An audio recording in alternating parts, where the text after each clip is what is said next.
안식 후 첫날 일찍 아직 어두울 때에 막달라 마리아가 무덤에서 와서 돌이 무덤에서 옮겨진 것을 보고 시몬 베드로와 예수께서 사랑하시던 그 다른 제자에게 달려가서 말하되 사람들이 주님을 무덤에서 가져다가 어디에 두었는지 우리가 알지 못하겠다니 베드로와 그 다른 제자가 나가서 무덤으로 갈새 둘이 같이 다름질하더니 그 다른 제자가 베드로보다 더 빨리 달려가서 먼저 무덤에 이르러 구부러 세마포 놓인 것을 보았으나 들어가지는 아니하였더니 시몬 베드로는 따라와서 무덤에 들어가 보니 세마포가 놓였고 또 머리를 쌌던 수건은 세마포와 함께 놓이지 않고 딴 곳에 쌌던 대로 놓여 있더라.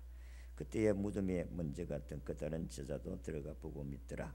그들은 성경에 그가 죽은 자 가운데서 다시 살아나야 하리라 하신 말씀을 아직 알지 못하더라.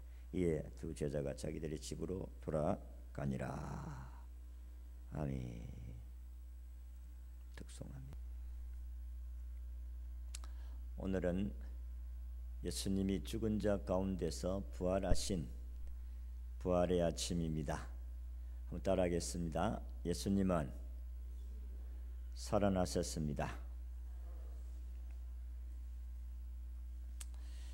영국의 훌륭한 신 테니슨이라는 사람이 있습니다. 이 사람은 자연에 나타난 하나님의 섭리를 아름다운 언어로 찬양한 시인이 테니슨입니다. 근데 이분이 어느 날 시골길을 가다가 행복한 얼굴로 열심히 일하는 중년 부인을 만났습니다. 근데 이 여인은 너무 기쁨에 차 있는 모습으로 노래를 하고 있는 모습을 보고 물었습니다. 부인, 오늘 아침 좋은 소식이 있는가 보죠. 그러니까 부인이 미소를 띄우면서 대답을 하기를, 선생님, 저는 한 가지 소식밖에 모릅니다. 그 소식은 예수님께서 온 인류를 위하여 죽으셨다가 부활하셨다는 소식입니다. 자, 그래서 나는 이 소식만 늘 생각하면 기쁨을 누리면서 살아갈 수가 있습니다. 그때에 테니슨도 말합니다. 부인, 그것은 오래된 소식이지만은 새로운 소식이고 정말 좋은 소식입니다. 나도 그 소식을 가지고 살아가고 있습니다 하고 대답을 했다고 합니다. 참으로 죽음에서 부활하셨다는 소식은 정말 좋은 소식입니다. 기쁜 소식이고 희망의 소식입니다. 왜냐하면 우리 인생의 삶에 가장 무겁게 누르고 있는 주제가 죽음이기 때문이다 하는 것입니다. 죽음은 부활, 다시 살아나는 것 외에는 다른 길이 없습니다. 죽음은 내가 쌓았던 학식이나 지위나 경험이나 근한이나 재산이나 가족의 모든 관계들을 한순간에 끝나게 하는 것이기 때문이다. 그렇지 않습니까? 아무리 많이 배워도 아무리 많이 가져도 죽으면 다 끝납니다. 여러분들이 지금 지난 수요일 날부터 시작해서 지금까지 KBS 같은 방송은 한 번도 다른 프로를 방영한 적이 없고, 지금 저 안산 진도 앞에 그 세월호가 안산에 있다는 그 학생들을 그 수장한 그 사건의 내용을 지금 계속해서 이야기하고 있습니다. 가족을 잃었던 이 부모들은, 자녀를 잃은 부모들은 오직 한 가지입니다. 다른 이야기 듣고 싶지 않고, 살아있느냐, 살려달라, 다른 이야기가 필요가 없지 않습니까? 희망이 있느냐. 그래서 이제는 희망이 없다고 하니까 이제 분노에 차서 더 가만히 있을 수 없는 그런 모습을 봅니다. 죽음은 이 세상의 그 어떤 권세보다도 큽니다. 여러분, 죽음을 막을 수 있는 사람은 이 세상에 한 사람도 없습니다. 모든 영웅 호글도 죽음 앞에서는 무릎을 꿇고 인간은 죽음 앞에 저항하고 안 죽으려고 발부둥 쳐도 애를 써도 이길 수가 없습니다. 여러분이 잘 알다시피 중국의 진시 황제는 좀 오래 살고 죽지 않으려 하려고 불로초를 찾아서 먹어도 50도 넘기지 못하고 인생을 마쳤습니다. 왜냐하면 죽음은 죄에 대한 하나님의 심판이기 때문이다. 우리가 잘 알다시피 창세기 3장 19절에 너는 헐기니 헐그로 돌아가라. 하나님의 엄숙한 저주 앞에 인생은 죽음을 면치 못하게 되었습니다. 그리고 우리 인류에게는 죽음을 막아낼 수 있는 힘이 없습니다. 어린 나이로부터 노년에 이르기까지 예측 불허입니다. 이번에 세월호 페리오 사건도 마찬가지로 그게 7살 먹는 아이로부터 시작해가지고 나이 많은 사람에 이르기까지 다 물에 수장이 되었습니다. 젊다고 반드시 오래 사는 것은 아닙니다. 우리는 언제 죽을지 아무도 모릅니다. 여행 가는 사람이 어떻게 죽는다고 생각하겠어요? 저들은 즐겁고 이 시간들을 아름답게 추억을 남기고 돌아오려고 생각을 했지 누가 물에 빠져 죽는다고 생각을 했겠느냐 이 말이에요. 그리고 죽음을 아무도 예측을 못합니다. 비행기를 타고 가다가 그게 어떻게 바다에 말레이시아 비행기가 바다에 아직까지도 어떻게 되어진지를 모르고 있잖아요. 여러분, 저녁에 내가 눈을 감고 잠을 자지만은 아침에 일어나는 것은 하나님이 하시는 일이에요. 하나님께서 아침에 우리를 일으켜 주셔야 잠을 깨는 줄로 믿으시기를 바랍니다. 하나님이 생사의 주인이시다. 하나님께서 우리가 잠을 자고 아침에 일어나게 하시는 분이 하나님이라니까요. 죽음은 멀리 있는 것이 아니라 아주 가까운 곳에서 날마다 우리가 확인되는 일이 아닙니까? 자다가 안 일어나면 끝나는 거 아니겠어요? 저는 우리 교단의 목사님도 토요일까지 주일 준비를 잘 해놓고 주일날 아침에 새벽 기도를 가야 되는데 사모님이 보니까 목사님이 안 일어나고 그래서 목사님 일어나세요. 갚으랬어요. 하나님 불러가셨다.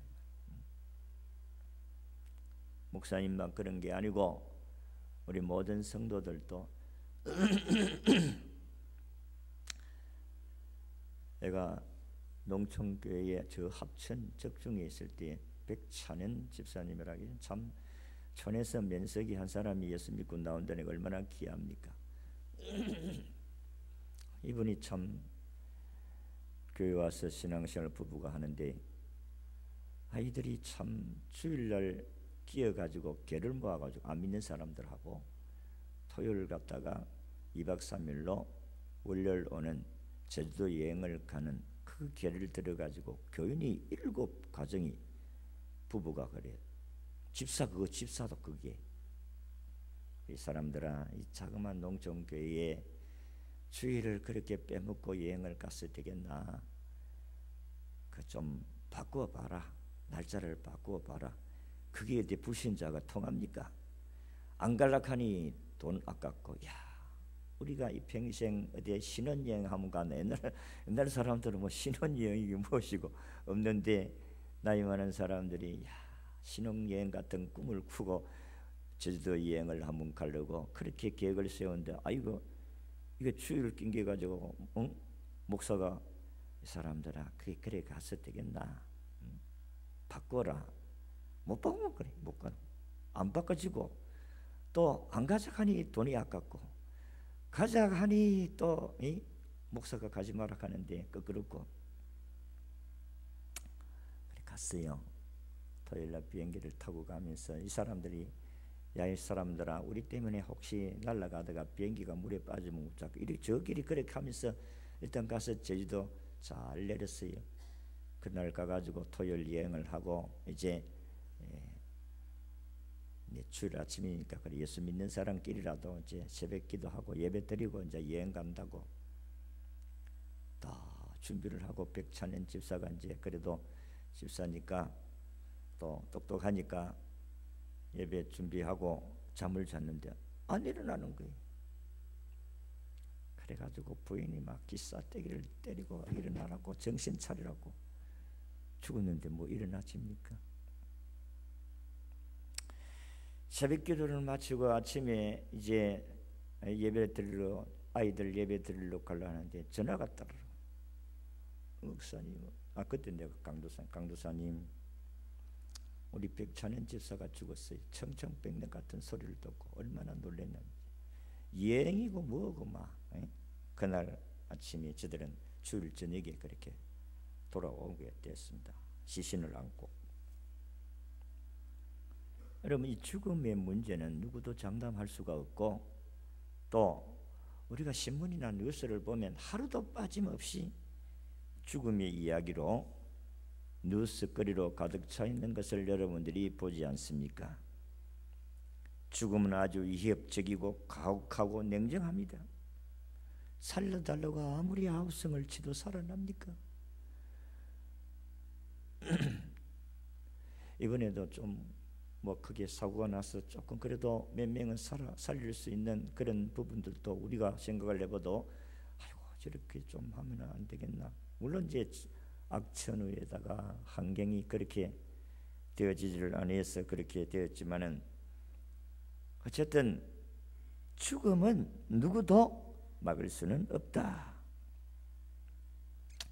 그래서 죽음은 남의 이야기가 아니고 다 우리의 문제다는 것입니다. 그리고 예수님의 부활도 마찬가지로 남의 문제가 아니고 우리의 문제다. 살아나야 되잖아요. 이 세상에서 죽은 자가 살아난다는 것만큼 더 희소식이 어디 있습니까? 더 기쁜 소식이 어디 있어요? 죽는 자가 살아난다는데 지금 다른 고등학교 아이들을 잃은 부모들은 살려달라는 거예요. 다른 그 이유가 없잖아요. 내가 돈을 1억 주겠다. 그게 무슨 그 부모들에게 내가 1억 보상하겠다. 그게 지금 통합니까? 1억 주고 2억 주고 아이를 사겠느냐 이 말이에요. 그래서 예수님이 살아나셨습니다. 그래서 예수님의 부활이 진짜냐 가짜냐 사실이냐 사실이 아니냐 그 증명은 이미 성경에 다 구체적으로 다 증명이 되었습니다. 그리고 우리는 성경에 믿느냐 안 믿느냐 그게 있지 인정하느냐 인정 안 하느냐 그 관계없어. 이미 다 부활을 이미 예고하고 예언하고 설명했기 때문에 우리는 더 이상 부활에 대해서 진짜냐 가짜냐 하는 부분을 왈가왈부할 사건이 아니다는 것이. 자, 오늘 아침에는 예수님의 부활의 사건을 통해서 우리에게 일어나는 축복에 대하여서 말씀을 드리겠습니다. 예수님의 부활로 인해서 우리에게 어떤 복을 주셨느냐. 첫째는 예수님의 부활은 우리를 생명으로 인도하는 은혜를 주셨어요. 우리가 예수님이 부활하심으로 우리도 부활하게 될 줄로 믿습니다. 아멘입니다. 믿으셔야 돼. 그래, 믿는 자 안 믿는 이건 우리에게 달려 있는 것이지. 뭐 예수님 부활했다는 사실이 증명을 해봐라. 아니 이 사람아 그 시대의 사람들이 보고 느끼고 다 한 게 성경에 딱 기록이 되어져 있는데 역사인데 그럼 당신이 이수신 장관 안 믿나? 역사적인 사건을 왜 안 믿나? 이게 믿고 안 믿고 하는 것이지 증명할 사건은 아니다. 논리적으로 증명을 해서 믿으려고 하면 믿을 사람이 한 사람도 없어요. 그래서 기독교가 말하는 핵심은 생명입니다. 영생입니다. 사람이 죽으면 끝이라고 하지만은 사람이 죽으면 끝이라고 하면 더 복잡하고 또 이야기할 필요도 없습니다. 그러나 죽음 후에 내세가 있고 장차 부활이 있다는 것을 믿는 사람들에게는 영생이 있는 줄로 믿습니다. 영생이 있어요. 예수님이 죽은 자 가운데서 첫 열매가 되심으로 우리도 부활할 수가 있다는 것입니다. 그래서 성경에서 하나님께서 인간을 만드실 때에 생명을 불어넣는데 인간이 죄를 지음으로 말미암아 저주를 받아서 영원한 생명을 잃었어요.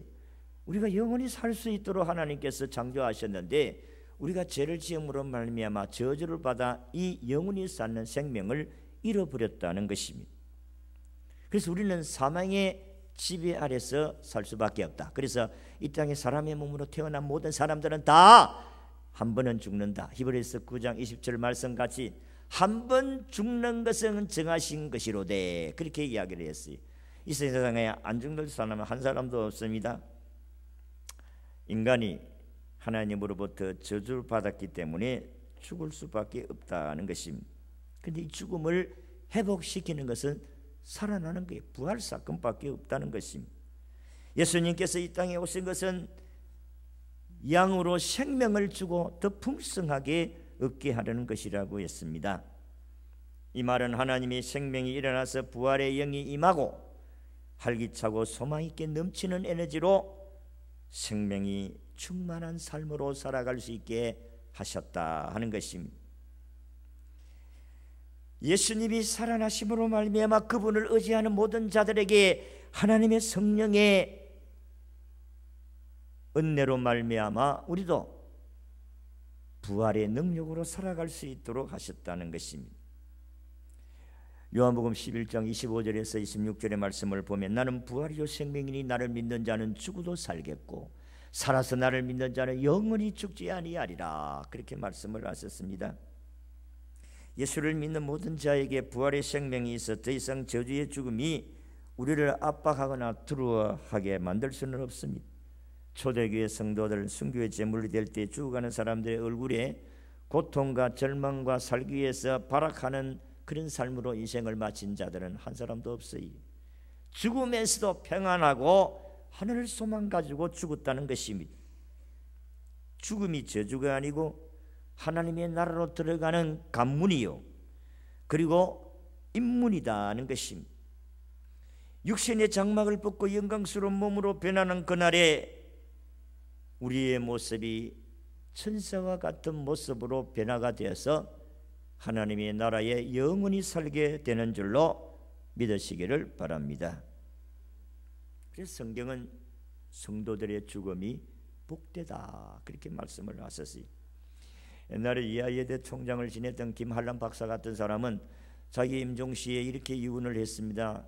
야, 제자들이 다 앉고 가족들이 앉을 때 내가 죽거들랑 여러분들은 나를 위해서 장성국을 부르지 말고 핸델의 메시아를 불러서 한송극을 불러달라. 너희들은 검은 옷을 입지 말고 파티 옷을 입고 천국으로 들어가는 날을 한송식을 해달라고 유언을 남긴 것입니다. 지금 여러분 장례식에 이런 장례식은 없잖아요.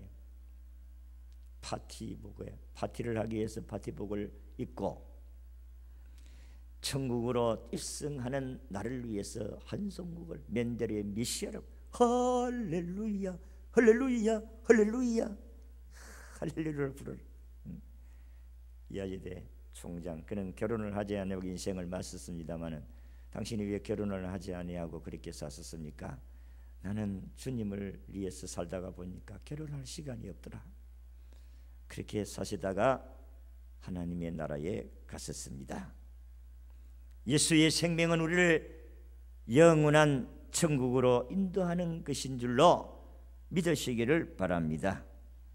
부활신앙은 죽음을 두려워하지 않아요. 왜냐하면 내가 장차 천국에 들어간다는데 무엇이 두렵느냐 하는 것이 그게 부활신앙을 부활의 예수님을 믿는 사람들에게 주는 축복이다. 두 번째는 오늘 우리가 땅에 사는 얼마나 힘들고 어렵고 또 슬프고 헤어짐의 아픔 또 죽음으로 인하여서 자녀들을 사랑하는 그 마음의 아픔 이것을 희망으로 바꾸어진다. 실희망을 주는 것이기 때문에 부활은 우리 인간에게 소망이 된다는 것입니다. 여러분 요즘에 많이 쓰는 웰빙이라는 단어를 여러분이 많이 쓰잖아요. 잘 살자, 잘 살아보자, 건강하게 살자 그런 말인데,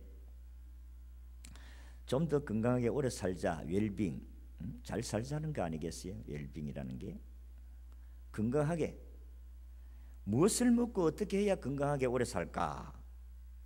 그게 요즘 사람들이 가지는 사고입니다.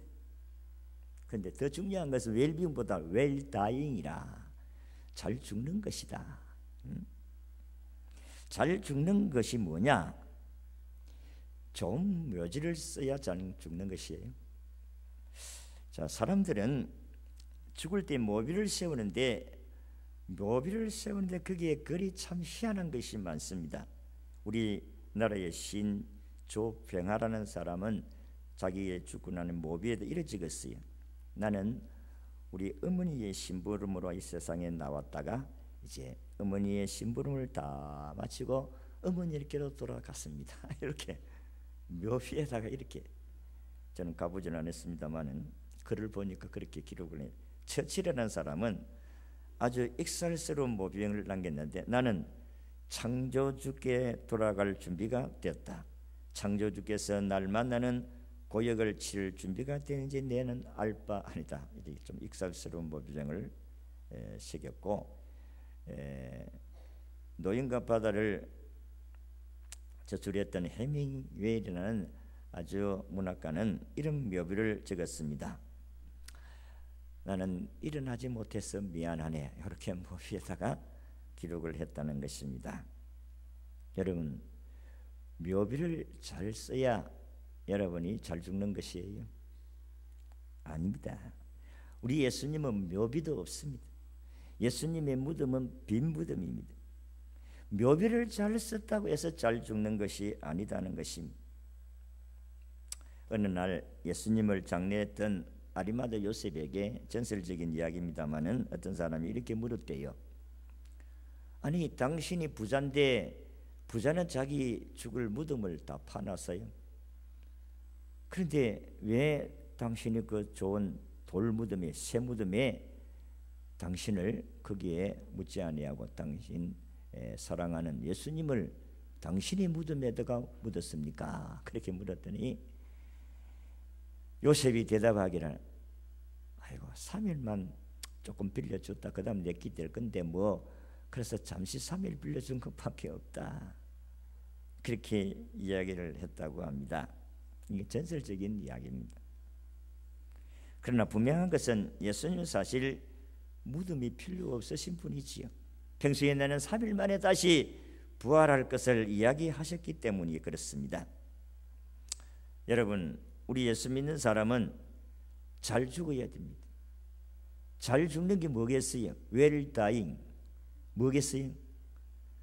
잘 죽는 것은 부활을 믿는 믿음입니다.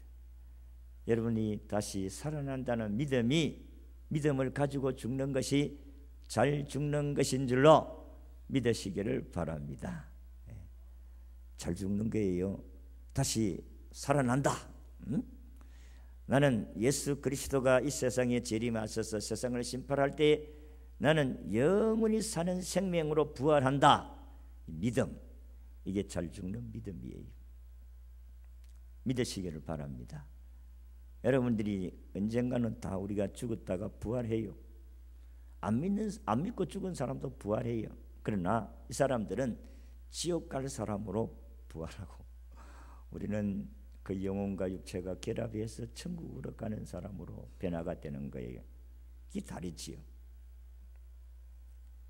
마지막으로 예수님의 부활은 아름다운 증인의 삶을 살게 한다는 것입니다. 이게 우리에게 주시는 부활의 축복입니다.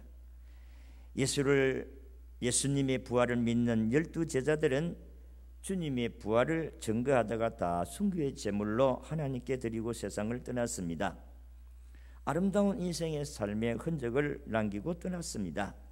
죽었지만 그 삶의 흔적들이 오늘 우리에게 엄청난 교훈을 주고 있습니다. 미국의 리랜드 스탠포드라는 사람은 미국의 상원위원이었습니다. 그리고 그는 부자였습니다. 그런데 외아들이 갑자기 죽었습니다. 이번에 다른 고등학교 아이들이 죽는 같이 갑자기 죽었어요. 잘생기고 수제자이고 외아들인 그는 스탠포드의 전부였다고 해도 과언이 아닙니다. 이 아들이 내 인생의 전부다 할 정도로 아들을 사랑한 그 아들이, 외동 아들이 죽었다 이 말이에요. 하늘이 무너지는 것 같겠어요. 장례를 치렀습니다. 장례를 치르고 난 그날 밤에 그 아들이 꿈에 생생하게 나타났어요.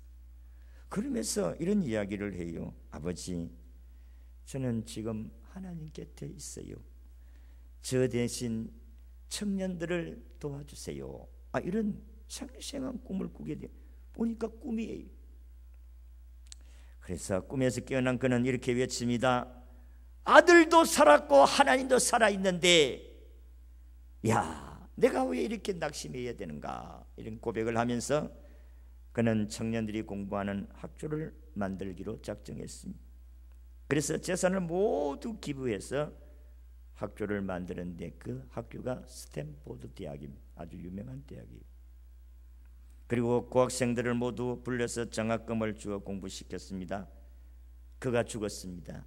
뉴스에 이렇게 남겼습니다. 내 자산에 100원짜리 동전 하나라도 남기지 말고 모두 청년 교육들을 위해서 사용하라. 이렇게 몽땅 학교의 학생들을 위해서 쓰라고 하고 유언을 남기고 이 세상을 떠났다고 했습니다. 부활 신앙을 믿는 사람은 그의 삶도 아름답게 살게 되어지고 마침도 아름다운 인생을 남기고 그리스도가 부활하셨다는 사실을 증거하면서 세상을 떠납니다. 성도 여러분, 예수님이 부활하셨습니다. 그렇기 때문에 예수님의 무덤은 빈 무덤인 줄로 믿습니다. 안 믿어요? 성지순례 가보세요. 근데 일반적으로 타 종교는 자기 종교를 세운 창시자의 무덤을 자랑하잖아요. 우리 교주가 이봐라, 이게 큰 무덤을 만들고 자랑하잖아요. 사우디아라비아 머디아에서는 예언자 모스크 사원이 있습니다. 그곳에 마호멧 무덤이 있습니다. 그 무덤을 해교들은 자랑하고 있잖아요. 그래서 성지입니다. 그들은 이 절기가 되어지면 전 세계에서 모여들어서 몇백만 명이 모여서, 그때 한번 그게 집이 무너져서 다리가 무너져 가지고 사람이 죽었던 경우도 있긴 했는데, 저들은 무덤을 자랑해요. 스가모니가 죽었을 때는 그의 뼈를 왕들 8명에게 나누어 주었다고. 이것을 나누고 또 나누어서 팥씨만큼 한 뼈들을 수없이 퍼뜨려서 세계 도처의 수많은 스가모니를 자랑하도록 했다는 것입니다. 산동성의 중국에 있는 공자의 모는 30번 이상을 정개축을 했습니다. 22만 제곱미터의 땅에 공자 기념 성전이 있습니다. 가로 54m, 세로 33m, 높이 32m의 이 공자의 묘를 자랑하고 있습니다. 중국의 서안에 있는 진시황의 무덤도 굉장하다고 합니다. 동서 80m, 남북 50m, 높이 15m 크기의 무덤. 나는 이런 데 한번 가봐야 되겠다. 설교 자료도 되고. 그런데 세계에서 제일 큰 무덤으로 기록이 되어 있습니다. 진시황제가 40년 동안에, 이 진시황제 무덤을 40년 동안에 70만 명이 동원이 되어 만들었다. 이집트 가자에 있는 피라미드 무덤도 기상천외입니다. 저는 이집트 가서 피라미드를 보고 왔는데 밑면이 가로 세로가 230m, 높이는 210계단, 2.5톤에서 10톤 되는 돌만 250만 개로 만들어졌습니다. 이 무덤도 20년 동안 10만 명이 동원이 되었다고. 세계 7대 불가사의 중에 하나입니다. 일반 종교는 창시자 무덤을 자랑하지만 우리는, 기독교는 우리의 교주 예수 그리스도의 빈 무덤을 자랑합니다. 이유는 예수님이 죽은 자 가운데서 부활하셨기 때문이다. 부활하심을 믿으시기를 바랍니다. 예수님의 부활은 우리를 영원한 생명으로 인도해 주십니다. 예수님의 부활은 우리 인생에게 희망을 주십니다. 예수님의 부활은 아름다운 삶을 이 세상에 남기게 하십니다. 예수 그리스도의 부활을 믿는 저와 여러분들은 절망하지 마시고 삶이 아무리 힘들고 어렵다 할지라도 예수님이 죽은 자 가운데 부활하셨는데 뭘 낙심합니까? 부활신앙을 믿으면 우리가 이 땅에 살아가는 삶이 부활의 능력으로 모든 사람들에게 살아계신 주님을 증거하며 살아가게 될 줄로 믿습니다. 이런 은혜가 우리 모두의 있기를 주의 이름으로 축원합니다.